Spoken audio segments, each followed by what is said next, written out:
వంశీ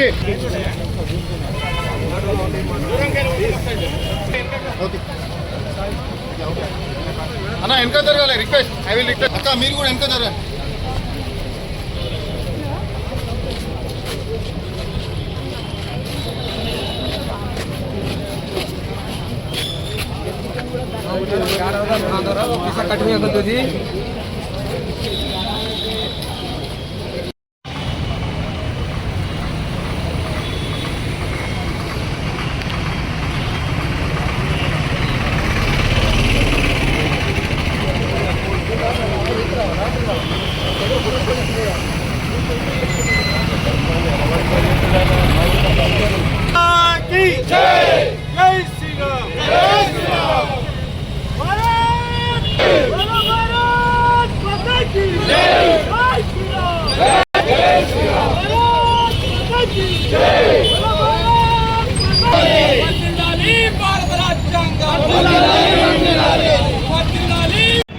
ప్రజాస్వామ్యాన్ని కూనీ చేసి ప్రజాస్వామ్యంలో ఎమర్జెన్సీని విధించి భారతదేశంలో 50 సంవత్సరాలు పూర్తయింది.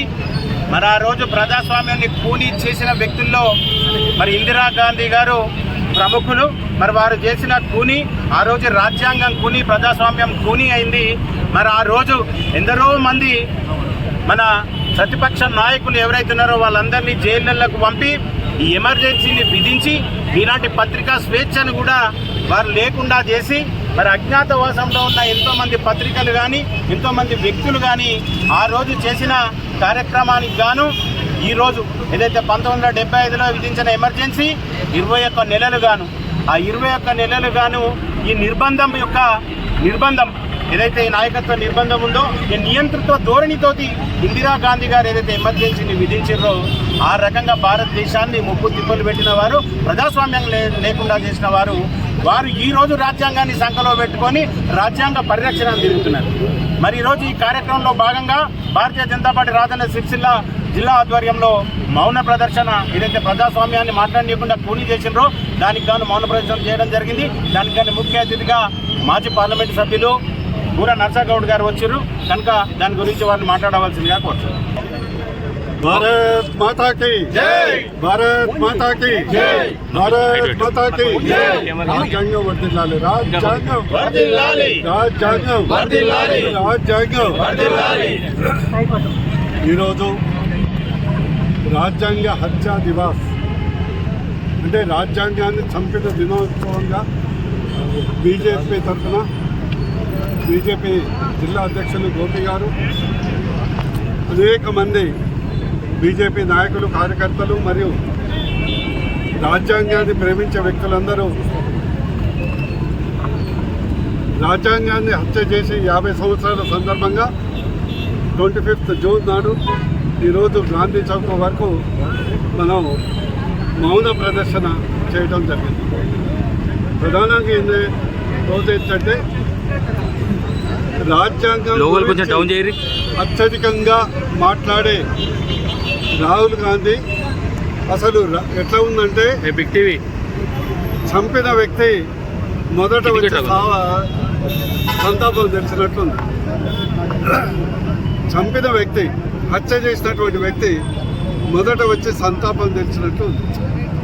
ఇందిరాగాంధీ గారు 1975లో ఈరోజు కేవలం అధికారం కొరకు, అహంకారం కొరకు ఆమె చేసినటువంటి రాజకీయ అవినీతికి వ్యతిరేకంగా అలహాబాద్ కోర్టు పదవి నుంచి తొలగాలని తీర్పిచ్చిన తర్వాత కేవలం ఒక వ్యక్తి, ఒక కుటుంబం కొరకు కోట్ల మంది ఆరాధించే రాజ్యాంగాన్ని పరిహాసం చేస్తూ జూన్ 25వ తారీఖు నాడు 1975 నాడు ఎమర్జెన్సీ విధించడం జరిగింది.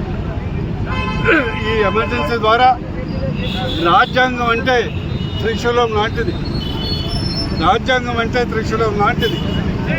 అటు బ్యూరోక్రటిక్, లెజిస్లేషన్ మరియు జ్యుడిషియరీ ఈ 3 రాజ్యాంగ విభాగాలను అణిచివేస్తూ, అధికారాలని కాలరాస్తూ, రాజభాష హక్కుల్ని కాలరాస్తూ, న్యాయ వ్యవస్థను కాలరాస్తూ పార్లమెంటును కాలరాస్తూ కేవలం ఒక వ్యక్తి, ఒక కుటుంబం అధికారంలో ఉండటానికి ఆ రోజు రాజ్యాంగాన్ని హత్య చేసినటువంటి చీకటి రోజుల్ని గుర్తు చేసే విధంగా ఈరోజు భారతదేశ బీజేపీ దేశవ్యాప్తంగా ప్రతి జిల్లాలో ప్రతి మండలాల్లో నిరసన కార్యక్రమం తెలియజేస్తుంది. ఈ సందర్భంగా మీడియా మిత్రులు గుర్తించాలి, ఈ 3 విభాగాల్ని ప్రజాస్వామ్యాన్ని పరిరక్షించేది అటు మీడియా ఇటు ప్రజలు. కానీ ఆ రోజు మీడియా సెన్సర్షిప్ అతి దారుణంగా ఒక వార్త వేయాలంటే ప్రభుత్వం అనుమతి తీసుకోవాలి. మీడియా హౌసెస్ ప్రతినిధులందరినీ, జర్నలిస్టులందరినీ పత్రికా స్వేచ్ఛను హరిస్తూ అందరినీ జైల్లో పెట్టినటువంటి ఈ చీకటి రోజు పత్రికా మిత్రులు, మీడియా మిత్రులు మరవద్దని నా యొక్క విజ్ఞప్తి.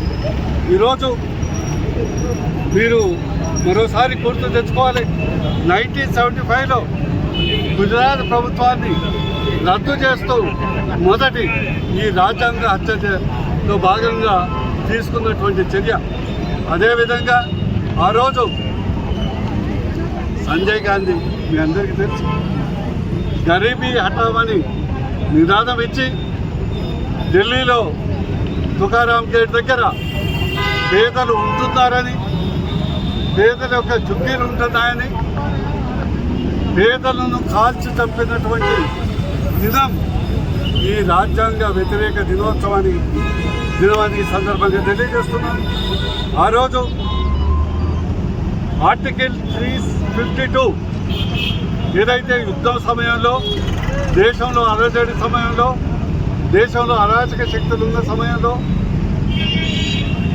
తీసుకోవాల్సినటువంటి చర్యల్ని కేవలం అధికారం కొరకు, అధికారం కొనసాగించడం కొరకు అలహాబాద్ కోర్టును ధిక్కరిస్తూ ఇందిరాగాంధీ గారు రాజ్యాంగాన్ని హత్య చేసినటువంటి దినం ఈ రోజని 50 సంవత్సరాల కింద ఈ రోజుని గుర్తు చేస్తున్నారు.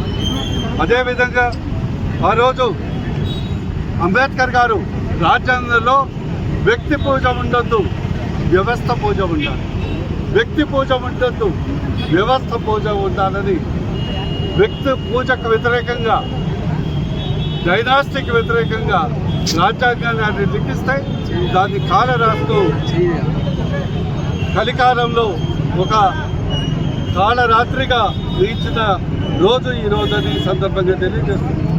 మీ అందరికీ తెలుసు, వీసా కింద మా ప్రభాకర్ రావు గారు, మా గాలిరెడ్డి గారు నెలల కొద్దీ చీకటి జైలు జీవించడం జరిగింది. వీసా అంటే maintenance of internal security act, అంటే రాజ్యాంగ ఉల్లంఘనే ఇంటర్నల్ సెక్యూరిటీ. వ్యక్తుల యొక్క హక్కులే రాజ్యాంగ ఉల్లంఘన, వ్యవస్థ యొక్క హక్కులే రాజ్యాంగ ఉల్లంఘన, పత్రిక యొక్క హక్కులే రాజ్యాంగ ఉల్లంఘన. ఆ రోజు ఎంత దారుణం అంటే పోలీసులు కానీ, ఇతర సెక్యూరిటీ ఫోర్సెస్ కానీ రాజ్యాంగం కొరకు పోరాడే ఏ వ్యక్తిని కూడా కాల్చి చంపచ్చు. కాల్చి చంపినా అడిగే దిక్కు లేదు, అడగటానికి పర్యవేక్షించడానికి కోర్టుల హక్కు లేదు. అలాంటి కాలరాత్రిని గుర్తు చేసుకోవడానికి ఈరోజు బీజేపీ నడుం కట్టింది. ఆ రోజు ఈ రాజ్యాంగ హత్య దినోత్సవంగా న్యాయ వ్యవస్థకు కూడా సంఖ్యలు వేసింది, న్యాయమూర్తులకు సంఖ్యలు వేసింది ఈ యొక్క రాజ్యాంగ హత్య దినం. ఆ రోజు అలహాబాద్ కోర్టు తీర్పునిచ్చినటువంటి జస్టిస్ ఖన్నా గారికి సీనియారిటీ ఉన్నా కూడా పదవి అందకుండా చేసినటువంటి రోజు ఈ రోజుని ఈ సందర్భంగా తెలియజేస్తున్నాం. అదేవిధంగా ఆ రోజు రాజ్యాంగాన్ని మార్చి సోషలిస్టు సెక్యులరిస్ట్ అని పదాలను పెట్టినటువంటి రోజు ఈరోజు అని సందర్భంగా తెలియజేస్తుంది. అదేవిధంగా 99 సార్లు 99 టైమ్స్ రాష్ట్రపతి పాలనను విధించినటువంటి రోజు ఈరోజు. అదేవిధంగా ఆ రోజు అనేక కుంభకోణాలు కాంగ్రెస్ సొంతం, అనేక కుంభకోణాలు కాంగ్రెస్ సొంతం. కేవలం బీజేపీ ఆ రోజు మోడీ గారు అజ్ఞాతంలోకి వెళ్ళి రాజ్యాంగ పరిరక్షణ కొరకు పోరాడినటువంటి వీరు వాజ్పేయి గారు, అద్వానీ గారు జైలు జీతం గడిపినటువంటి రోజు. ఈరోజు రాజ్యాంగ పరిరక్షణ కొరకు అమరులైనటువంటి అందరికీ జోహార్లు అర్పిస్తూ ఈరోజు రాజ్యాంగాన్ని కాపాడటానికి జైలు జీవితం గడిపినటువంటి ప్రభాకర్ రావు గారికి, గార్లెడ్డి గారికి బీజేపీ పార్టీ తరఫున సన్మానం కూడా చేస్తున్నామని తెలియజేస్తున్నాం. మీడియా మిత్రులు ఇది